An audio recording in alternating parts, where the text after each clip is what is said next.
Si që kam parë Jugoslavinë në fundin e vitit 89-90, kur bukur shumë edhe për shkak të Kosovës filloi shpërbërja e Jugosllavisë. Nuk dua të them tani që për shkak të Kosovës do të shpërbëhet Bashkimi Evropian, normalisht, nëse shpërbëhet do të shpërbëhet për çështje tjera, mbase të brendshme. Absolutisht, edhe për shkak raporteve me Shtetet e Bashkuara, me Rusinë dhe tjera, por kjo si vepron Bashkimi Evropian në kohëve të fundit raport me Kosovën është hiç më pak se skandaloze. Ne jemi shpesh të kujdesshëm dhe është mirë që jemi të kujdesshëm kur bëjmë vlerësime, por ti thuash një vend i vogël siç është Kosova me 1.600.000 banor para 2 jave që masat do të hiqen nëse transferi i pushtetit në komunat veriore bëhet në formë patësore, që u bë, transferi u bë dhe pastaj pas transferit të thuash që siç që thotë sot Brukseli i Prishtinës, Kosovës, që duhet diçka tjetër tani, shtesë, tani kërkohet formimi i qeverisë. Nuk e përjashtoj mundësinë pas formimit të qeverisë të kërkohet themelimi i asociacionit, kthimi i gjykatësve policëve serb në veri, normalizimi ose njohja dyanshme Kosovë-Serbi. Do të kemi të bëjmë me një varg kërkesash të Bashkimit Evropian që i kanë në tavolinë, po që nuk kanë të bëjnë me real politiken. Kanë të bëjnë me pazarën ndërmjet brenda vetë Bashkimit Evropian, ta zëm vetëm një gjë. Më herët thonin deeskalimi. Kërkojmë deeskalim në veri, apo? Termi deeskalim është eufemizëm që ku mund të fusësh çfarë të duash.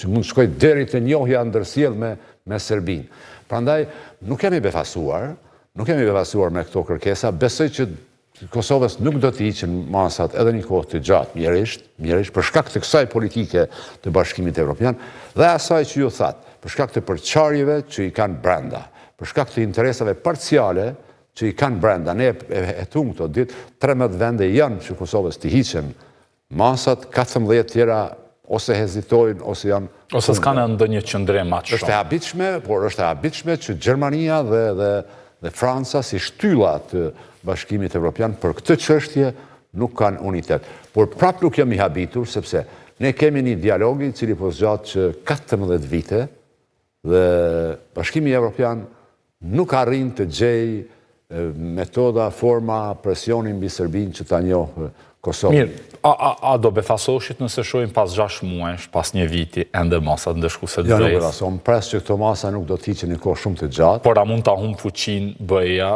praktikisht një qeveri e re, që me zotin Kurti apo dikë tjetër, pas zgjedhjeve, duke qenë që BE-ja nuk do të hiqte masat, të fillonte të, si themi, të merrte hapa, cilat do të ishin sidomos nëse do ishte zoti Kuriz e tjerës, besoj që do kishin si politika, pak më hakmarrëse le të themi, për shembull largimi nga tryeza e dialogut në Bruksel.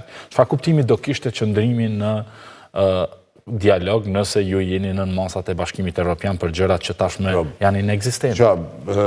Është valide të shtrohet kështu? Absolutisht, masat ndaj Kosovës në momentin në kohën e mbajtjes së dialogut, në kohën në periudhën 2 vjeçare, do të thotë, kur Serbia ka bërë agresion mbi Kosovën. Nuk ka qenë ai akt terrorist, ka qenë akt terrorist por ka qenë agresioni i një shteti.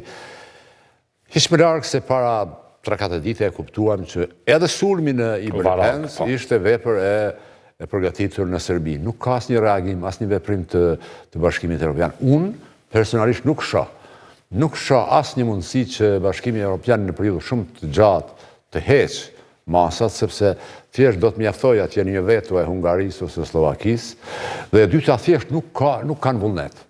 Nuk kanë vullnet, janë të preokupuar me Ukrainën, janë të friksuar, ne sot dëgjuam zotin Rute, shefin e NATO, që tha jemi në radhë për të na sulmuar Rusia. Po, është saktë kjo. NATO-ja thashtë, NATO-ja që i bjen ndonjë nga shtetet anëtare. Në kontekstin e gjitha këtyre zhvillimeve, mendoj që Kosova nuk është, madje ndoshta dhe nuk është temë fare që i preokupon ata. Po thoni jemi në periferinë politike të Bashkimit Evropian. Dhe mbajtje status quo-s përmes politikës së zonjës Angela Merkel nga viti 2013-14 të stabilokracisë, do të thotë, mbajtjes së një gjendje të mjegullt por kryesore e kanë do të thotë mos shpërthej një konflikt i hapur dhe aty fillon dhe përfundon politika e Bashkimit Evropian në raport me Kosovën dhe kjo politikë e stabilikrasisë për çudi, për habi, jo që s'ka prodhu stabilitet, po ka prodhu destabilitet. Ka prodhu sulm, agresion të Serbisë në Bansk, ka prodhu sulm në Iberdepens. Çfarë mund ta ndryshoj këtë lloj ngjecje që po shohim, pra në raportet BE-Kosovë, se besoj që duhet pak të mundohemi qoftë edhe në këtë studio, që ta kuptojmë se çka mund të shkaktoj këtë lloj kalimit kësaj faze e cila duket që është e lënë pezull që një kohë gjatë, këtij raporti. Unë nuk jam optimist që Bashkimi Evropian ka instrumente për ta, këtë ka dëshmu do të thotë për ta zgjidhur kontest me problemin, konfliktin që duash ndërmjet Kosovës dhe Serbisë. Unë pres ndërhyrjen e Shteteve të Bashkuara të Amerikës, ashtu siç ka ndodhur nga viti 90.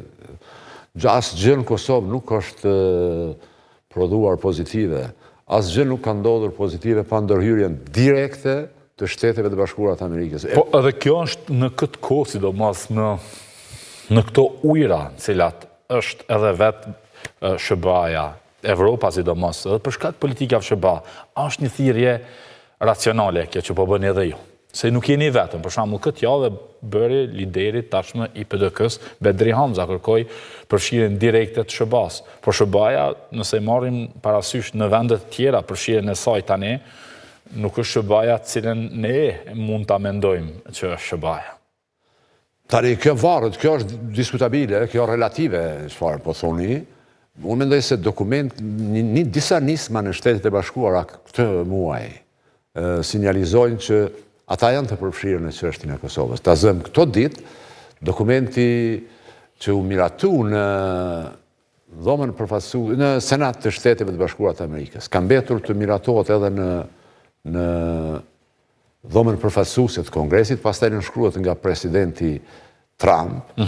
Mendoj që post që paralajmëron kthesë dramatike në raportet ndërkombëtare për çka mund të flasim pak më vonë, në rastin e Kosovës është shumë shpresdhënës. 3 pika. Ai dokument përmban 3 pika. 1. Kërkon njohjen reciproke të Serbisë me Kosovën. Njohja reciproke. E dyta, përjashton mundësinë e këmbimit të territoreve, ndarjes, do thotë i përjashton të gjithat. Kërkon do thotë respektimin e integritetit territorial të çdo vendi aktualisht në Ballkan. Mendoj se këto dyja gjithashtu mbështet edhe dialogun Kosovë-Serbi, por pa përmendur marrëveshjen franko-gjermane. Po edhe përmend po ashtu rrugën drejt integrimit dhe Bashkimit Evropian. Mirë, dakor, si dokument po është i lexueshëm. Por në anën tjetër ju e shihni Trumpin i cili po sulmon Bashkimin Evropian.